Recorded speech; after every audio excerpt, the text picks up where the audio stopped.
नमस्कार, आप सभी का स्वागत है भारत 24 पर। मैं हूं आपके साथ पूर्णिमा मिश्रा और वक्त है इंडिया स्टोरी का। साल 1991 में एक फिल्म आई थी विश्वात्मा और इसमें एक गाना था कि 7 समंदर पार मैं तेरे पीछे पीछे आ गई। यहां पर एक्ट्रेस दिव्या भारती के लिए 7 समंदर पार जाना इसीलिए आसान रहा होगा क्योंकि उनके पास भारतीय पासपोर्ट था। और हकीकत में अगर आपको किसी दूसरे देश की खुली हवा में सांस लेनी हो या किसी दूसरे देश को एक्सप्लोर करना हो तो आपके पास एक पासपोर्ट होना जरूरी है। लेकिन सिर्फ पासपोर्ट होने से ही इस बात की गारंटी नहीं मिल जाती कि आप किसी दूसरे देश जा सकते हैं या फिर नहीं, बल्कि आपके पासपोर्ट में भी वो शक्ति होनी चाहिए, वो ताकत होनी चाहिए कि आपको दूसरे देश में स्वीकार किया जाए। मतलब आप अपने देश के अंदर कितने भी शक्तिशाली क्यों ना हो, लेकिन अगर आपका पासपोर्ट पावरफुल नहीं है तो आप दूसरे देश की जमीन पर एक कदम भी नहीं रख सकते हैं। पासपोर्ट सिर्फ एक डॉक्यूमेंट नहीं बल्कि एक ऐसा हथियार है जिससे आप दुनिया को एक्सप्लोर कर सकते हैं। भारतीय पासपोर्ट आज दुनिया में सबसे तेजी से अपनी शक्ति को सस्टेन करने वाला पासपोर्ट बन चुका है। भारतीय पासपोर्ट अब पहले से कहीं ज्यादा ताकतवर हो चुका है और इसका सीधा सा मतलब यह है कि अब हर एक भारतीय विदेशी जमीन पर पहले से ज्यादा ताकतवर महसूस कर सकता है। और यही वो कहानी है जो भारतीयों की मजबूत होती पहचान, उनकी आइडेंटिटी का एक प्रैक्टिकल डॉक्यूमेंट है। और यही है हमारी आज की इंडिया स्टोरी।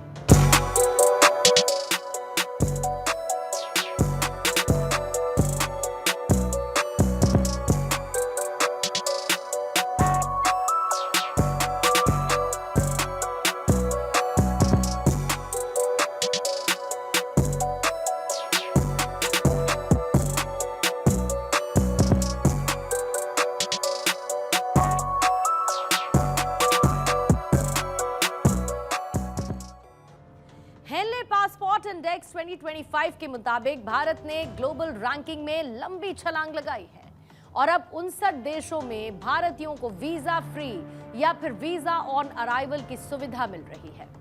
यहां पर सबसे पहले तो आप ये समझ लीजिए कि पासपोर्ट किसी देश की ग्लोबल ताकत का आईना होता है। जितने ज्यादा देश आपको बिना वीजा के एंट्री देते हैं उतना ही आपके देश का दबदबा माना जाता है। हेनले पासपोर्ट इंडेक्स 2025 जो कि दुनिया के सबसे भरोसेमंद पासपोर्ट रैंकिंग इंडेक्स में से एक है, उसने हाल ही में अपनी ताजा रिपोर्ट जारी की है। और इस बार भारत ने ऐसा कमाल किया जिसे सुनकर आप कहेंगे we have just got stamped for विकसित भारत। बीते साल 2024 में भारतीय पासपोर्ट 85वें नंबर पर था, लेकिन साल 2025 में भारत ने 8 पॉइंट्स की छलांग लगाकर 77वीं पोजीशन को हासिल किया और ये अब तक की सबसे बड़ी छलांग है। अब इंडियन पासपोर्ट होल्डर्स को 59 देशों में वीजा फ्री या फिर वीजा ऑन अराइवल की सुविधा मिल रही है। यानी कि आप इन देशों में बिना किसी झंझट के सिर्फ अपना पासपोर्ट और अपनी टिकट लेकर घूमने के लिए निकल सकते हैं। और ये सिर्फ आंकड़ों की बात नहीं है, ये भारत की बढ़ती हुई ग्लोबल ताकत और डिप्लोमेसी का नतीजा है। जब भारत जैसे देश की बात विश्व मंच पर मजबूती से उठती है तो दूसरे देश भी हमारी ताकत को सलाम करते हैं। और यहां पर आपके मन में ये सवाल आ सकता है कि वो कौन से 59 देश हैं जहां पर भारतीय बिना वीजा के या फिर वीजा ऑन अराइवल के साथ घूम सकते हैं। तो ऐसे में चलिए कुछ पॉपुलर डेस्टिनेशंस की जानकारी वाली जर्नी पर आपको लेकर चलते हैं जो कि भारतीय लोगों की मोस्ट फेवरेट है। सबसे पहले है मालदीव्स। मालदीव्स हर भारतीय का एक ड्रीम डेस्टिनेशन है। ब्लू ओशन, व्हाइट सैंड और लग्जरी रिसोर्ट। यहां पर आप 90 दिन तक बिना वीजा के रह सकते हैं। Second one is Thailand. Thailand ने हाल ही में भारतीयों के लिए वीजा फ्री एंट्री को अनाउंस किया और आप 60 दिन तक यहां पर बिना वीजा के घूम सकते हैं। बैंकॉक की चमक, पटाया के बीचेस और थाई खाने का स्वाद, यहां पर आपको एक्सप्लोर करने के लिए बहुत कुछ मिल जाएगा। तीसरा है मलेशिया। यहां पर भारतीयों के लिए वीजा फ्री एंट्री को दिसंबर 2026 तक के लिए बढ़ा दिया गया, यानी कुआलालंपुर की ट्विन टावर्स से लेकर बोर्नियो के जंगल तक यहां पर 30 दिन तक फॉर 30 डेज आप बिना वीजा के घूम सकते हैं। इसी तरीके से नेपाल और भूटान, ये हमारे पड़ोसी देश हैं जहां पर भारतीयों को न सिर्फ वीजा की जरूरत है बल्कि पासपोर्ट तक यहां पर जरूरी नहीं है। यहां पर आधार कार्ड या वोटर आईडी से आप इन देशों में एंट्री ले सकते हैं। फिर आपने मॉरिशस के बारे में जरूर सुना होगा, नीला समंदर, खूबसूरत बीचेस, जिसके लिए मॉरिशस भी भारतीयों को 90 दिन की वीजा फ्री एंट्री देता है। इसी तरीके से श्रीलंका और कतर, ये दोनों ही देश वीजा ऑन अराइवल की फैसिलिटी देते हैं। श्रीलंका में जहां पर 30 डेज, तो कतर में भी 30 दिन तक आप आसानी से रह सकते हैं। इसके अलावा कैरिबियन देश जैसे कि बारबाडोस, डोमिनिका और सेंट किट्स एंड नेविस, अफ्रीकी देश जैसे कि कीनिया, रवांडा और सेनेगल, और साथ ही ओशिनिया के देश जैसे कि फिजी और वानुआतू भी भारतीयों को वीजा फ्री या फिर वीजा ऑन अराइवल की सुविधा देते हैं। कुल मिलाकर 35 देश वीजा फ्री, 37 देश वीजा ऑन अराइवल की फैसिलिटी देते हैं और 4 देशों में ETA यानी कि इलेक्ट्रॉनिक ट्रैवल ऑथराइजेशन की सुविधा है। अब यहां पर एक जरूरी बात, वीजा फ्री का मतलब ये नहीं कि आप बिना किसी तैयारी के निकल जाएं। यहां पर आपको वैलिड पासपोर्ट जिसमें कम से कम 6 महीने की वैलिडिटी हो, साथ ही रिटर्न टिकट और सफिशिएंट फंड्स का प्रूफ भी दिखाना पड़ सकता है। साथ ही कुछ ऐसे देश हैं जहां पर ट्रैवल इंश्योरेंस भी जरूरी है, कहीं कहीं पर आपको होटल की बुकिंग्स दिखानी पड़ती हैं और ये चीजें आपके सफर को और सरल बनाने के लिए जरूरी भी हैं। अब आते हैं अपने मुख्य सवाल पर कि आखिर भारत ने इतनी बड़ी छलांग लगाई कैसे। इसके पीछे है भारत की मजबूत डिप्लोमेसी और ग्लोबल स्टैंडिंग। बीते कुछ सालों में भारत ने कई देशों के साथ वीजा वेवर अग्रीमेंट किए हैं। मलेशिया, थाईलैंड, श्रीलंका जैसे देशों ने भारतीय टूरिस्ट को आकर्षित करने के लिए अपने नियमों को फ्लेक्सिबल किया है, आसान किए हैं। और इसके पीछे की वजह है कि भारतीय पर्यटक अब ग्लोबल टूरिज्म का एक बड़ा हिस्सा है। साल 2023 और 24 में भारत से करीब 2.7 करोड़ लोग विदेश यात्रा पर गए। इंडियन टूरिस्ट हर साल विदेश यात्राओं पर अरबों डॉलर खर्च करते हैं, जिससे उन देशों को फायदा होता है।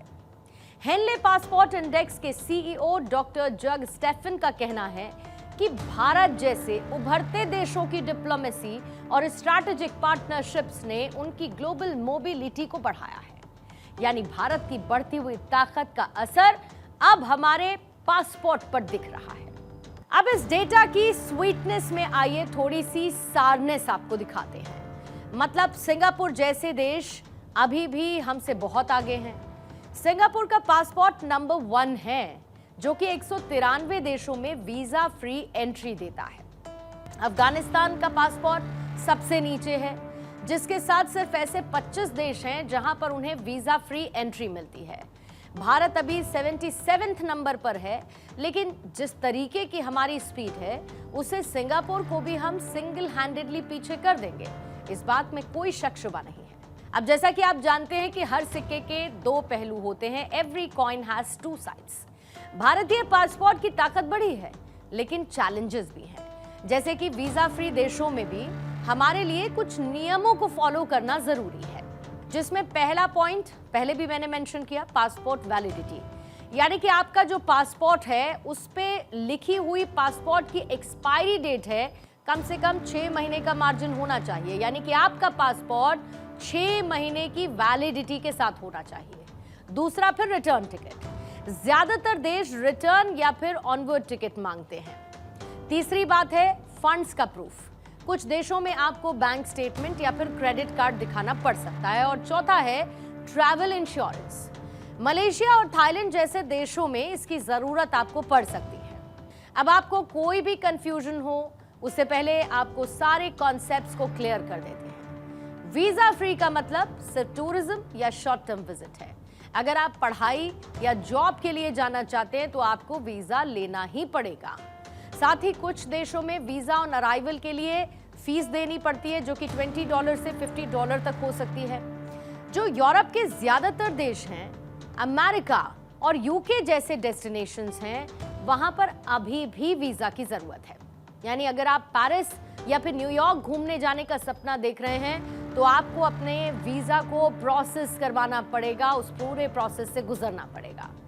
अब आप इस बात को भी समझ लीजिए कि भारतीय पासपोर्ट की ताकत बढ़ना सिर्फ एक खबर नहीं है, बल्कि भारत की ग्लोबल हैसियत का भी सबूत है।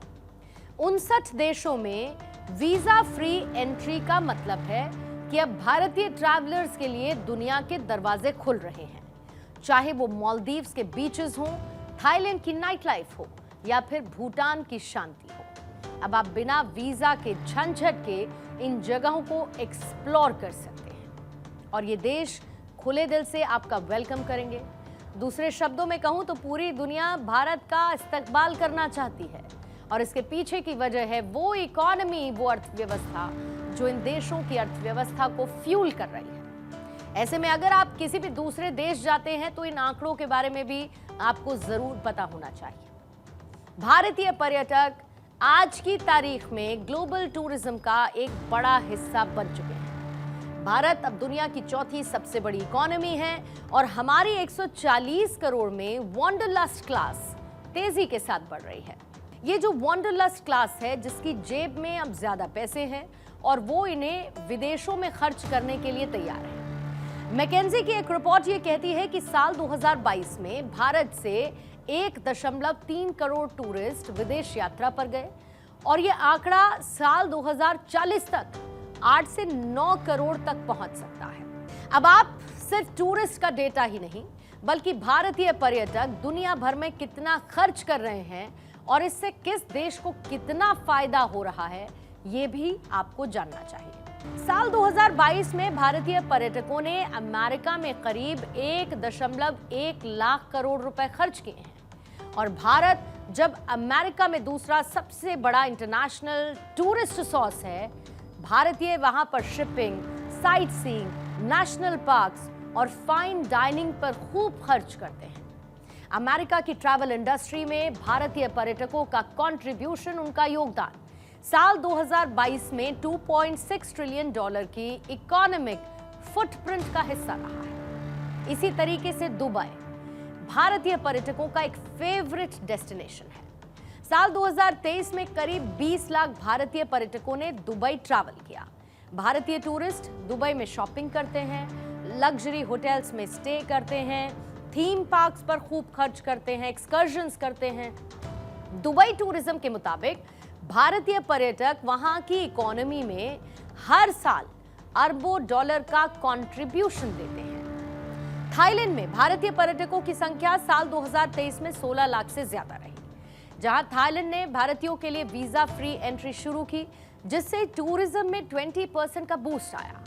भारतीय पर्यटक बैंकॉक, पटाया, फुकेट में होटल, स्ट्रीट फूड और स्पा पर खर्च करते हैं। थाईलैंड की टूरिज्म इकोनॉमी में भारतीयों का कंट्रीब्यूशन करीब $1 बिलियन सालाना है। मालदीव में भारतीय पर्यटक टॉप सोर्स मार्केट है। साल 2023 में 2.09 लाख भारतीय पर्यटकों ने मालदीव्स की यात्रा की, जो कि कुल विदेशी पर्यटकों का 11% है। एक औसत भारतीय पर्यटक मालदीव्स में $500 से $1000 प्रति ट्रिप खर्च करता है, जिससे मालदीव की इकोनॉमी को करीब $200 मिलियन का एड ऑन मिलता है। कुल मिलाकर साल 2022 में भारतीय टूरिस्ट ने ग्लोबल टूरिज्म मार्केट में $30 बिलियन से ज्यादा खर्च किए और यह आंकड़ा साल 2030 तक $55 बिलियन तक पहुंच सकता है। ये सारा का सारा पैसा hotel, restaurant, shopping, transport, local business, excursions में जाता है, स्पोर्ट्स एक्टिविटी में जाता है, जिससे इन देशों की इकोनॉमी को डायरेक्ट बेनिफिट मिलता है। मैकेंजी की एक रिपोर्ट ये बताती है कि 70% भारतीय पर्यटक नजदीकी डेस्टिनेशंस जैसे कि मिडिल ईस्ट और साउथ एशिया को चूज करते हैं, क्योंकि ट्रैवल टाइम कम होता है। वहीं पर अगर लॉन्ग हॉल ट्रिप्स के लिए, जहां पर अमेरिका और वेस्टर्न यूरोप पॉपुलर है, Indian tourist shopping, luxury, hotels और एडवेंचर एक्टिविटीज पर सबसे ज्यादा खर्च करते हैं। भारतीय पर्यटकों का एक बड़ा हिस्सा मिडिल क्लास और अपर मिडिल क्लास से आता है, जहां पर साल 2025 फाइनेंशियल ईयर 2025 की रिपोर्ट के मुताबिक भारत की बढ़ती हुई जीडीपी, मजबूत स्टॉक मार्केट और पॉलिटिकल स्टेबिलिटी ने भारतीयों की जो स्पेंडिंग पावर है उसको बढ़ा दिया है, खर्च करने की क्षमता को बढ़ाया है। साथ ही सोशल मीडिया और ऑनलाइन प्लेटफॉर्म्स ने युवा ट्रैवलर्स को इंटरनेशनल डेस्टिनेशंस की ओर अट्रैक्ट किया है। इसके अलावा भारतीय डायस्पोरा भी एक बड़ा फैक्टर है। मिडिल ईस्ट, अमेरिका और यूके में बसे हुए भारतीय अपने रिश्तेदारों को बुलाते हैं, जिससे टूरिज्म बढ़ता है। एग्जाम्पल के लिए अमेरिका में 30 लाख से ज्यादा भारतीयों के पास 10 साल का वैलिड वीजा है, जो कि फ्रीक्वेंटली अमेरिका की यात्रा करते हैं। अब भारतीय टूरिस्ट दूसरे देशों में जो खर्च करते हैं उससे वहां की इकोनॉमी स्ट्रांग होती है, और ये हमारी सॉफ्ट पावर का ही एक एलिमेंट है। इससे हम किसी भी देश पर प्रेशर क्रिएट कर सकते हैं। अगर भारतीय किसी देश को बॉयकॉट कर देते हैं तो वहां की इकोनॉमी को अनकॉन्शियस करने के लिए, डिस्टेबल करने के लिए काफी होता है। अब हमने आपको शुरुआत में बताया था कि पासपोर्ट किसी भी देश की ग्लोबल हैसियत का आईना होता है। जितने ज्यादा देश आपको बिना वीजा के एंट्री देते हैं, उतना ही आपका देश दुनिया में इज्जतदार माना जाता है। लेकिन अफसोस, हमारे पड़ोसी देश पाकिस्तान का पासपोर्ट इस मामले में दुनिया के सबसे कमजोर पासपोर्ट्स में शामिल है। हेनले पासपोर्ट इंडेक्स 2025 के मुताबिक पाकिस्तानी पासपोर्ट 96 नंबर पर है, जो कि दुनिया के 199 पासपोर्ट्स में से चौथा सबसे कमजोर पासपोर्ट है। यानी कि सिर्फ सोमालिया, यमन, इराक, सीरिया और अफगानिस्तान इससे नीचे हैं। पाकिस्तानी पासपोर्ट होल्डर्स को सिर्फ 32 देशों में वीजा फ्री या फिर वीजा ऑन अराइवल की सुविधा मिलती है। साल 2024 में यह संख्या 34 थी, यानी कि इसमें थोड़ी सी गिरावट आई है। कंपैरिजन करके अगर हम देख लेंगे तो भारत 77th पोजीशन पर है, जिसके पासपोर्ट होल्डर्स को 59 देशों में वीजा फ्री एक्सेस है। अब एक शॉर्ट सवाल उठता है कि पाकिस्तान की हालत आखिर हुई कैसे है? तो इसके पीछे की कई वजह है, जैसे कि पाकिस्तान का नाम आतंकवाद और अस्थिरता से जोड़ा जाता है। कई देशों को लगता है कि पाकिस्तानी पासपोर्ट होल्डर्स से सिक्योरिटी रिस्क हो सकता है। इसके अलावा साल 2023 में सऊदी अरब ने 12,000 पाकिस्तानी पासपोर्ट सीज किए, जो कि अफगानी नागरिकों को फर्जी दस्तावेजों के साथ दिए गए थे। यानी कि ये पाकिस्तानी दूसरे देशों में अवैध घुसपैठ भी करते हैं। तीसरी वजह है पॉलिटिकल इनस्टेबिलिटी, यानी पाकिस्तान में जहां पर बार बार होने वाली सियासी उथल पुथल और आतंकी घटनाएं पाकिस्तान की ग्लोबल इमेज को आतंकिस्तान का इंट्रोडक्शन देती है। पाकिस्तान ने दुनिया को टूरिस्ट नहीं बल्कि क्रॉस बॉर्डर टेररिज्म दिया है।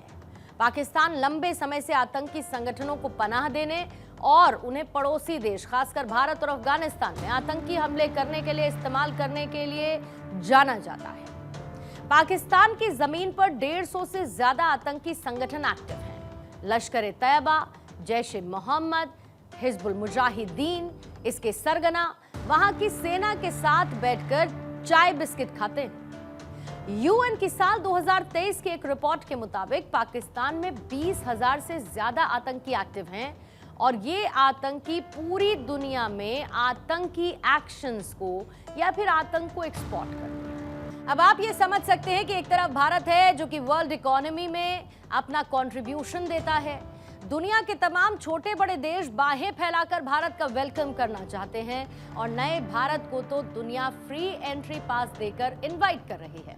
वहीं दूसरी तरफ पाकिस्तान है, दुनिया को आतंकवाद का डर क्रेडिट कर रहा है, दुनिया भर में आतंकिस्तान की नई नई ब्रांचेस खोल रहा है, और यही वजह है कि आज पाकिस्तान का नाम सुनते ही दुनिया अपने दरवाजे बंद कर लेती है।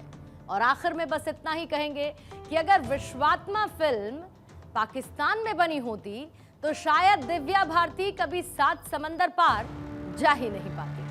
बहुत बहुत शुक्रिया आप सभी का आज की इंडिया स्टोरी में हमारे साथ जुड़ने के लिए।